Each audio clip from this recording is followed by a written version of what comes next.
আসছিলাম পুরান ঢাকা আল রাজ্জাক রেস্টুরেন্টে খাসি লেগ পিস দিয়ে সেহরি করতে, বাট আসার পর এখানকার খাবার আইটেমগুলো এতই বাজে লাগে যা বলার বাহিরে।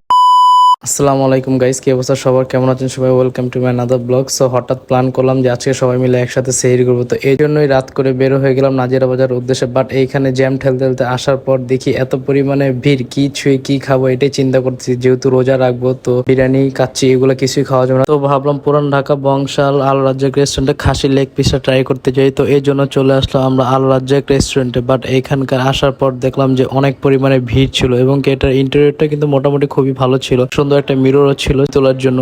তো এরপর আমরা অবশেষে টেবিলে বসলাম, টেবিলে বসে বসে মেনুটা দেখতেছিলাম। মেনুতে শুধু মাটন আর চিকেন ছাড়া আর কিছু ছিল না, কজ আমরা 3টার দিকে আসি, যে কারণে কিছুই পাইনি। খাসির লেগ রোস্টটা তো মূলত পাইনি, যেটার কারণে আফসোস করতে করতে মন অনেকই খারাপ। ঠিক আছে, তো শুধু এখানে আপনার মাটন চাপ ছিল এবং কি চিকেন গ্লাসি ছিল, তো এই দুইটা অর্ডার করে দিলাম। এখানে চলে আসে চিকেন গ্লাসে 200 টাকা 1 পিস এবং কি মাটন চাপ যেটা ওইটা হলো 250 টাকা 1 পিস। তো মূলত খাবার টেস্ট করলাম, মোটামুটি চাপের টেস্টটা কিন্তু ভাই আমার কাছে অনেক ভালো লাগছিল, কজ এটার যে মশলাটা ভাই, মশলাটা খুবই লবণীয় ছিল, আপনারা হয়তো না খেলে বুঝতে পারবেন না। বাট এইটা ছাড়া এইখানকার আমার কোনো আইটেমগুলোই ভালো লাগে না। ঠিক আছে, নাইমি কবে টেস্টটা কিন্তু আসলেই জোস, বাট আকার বলতে হুদ দেয় মিথ্যা কথা বলে। তারপর আমরা চিকেন গ্লাসিটা ট্রাই করলাম। চিকেন গ্লাসিটা সাদা ভুনা, মানে সাদা ভুনার সাথে একটা ডিমও ছিল, বাট এটাও টেস্টটা কিন্তু আহামরি যে টেস্ট সেটা তেমন না। এরপর আমরা আবার ডাল নিলাম, ঘন ডাল, বা ডালটাও লবণ হয়নি।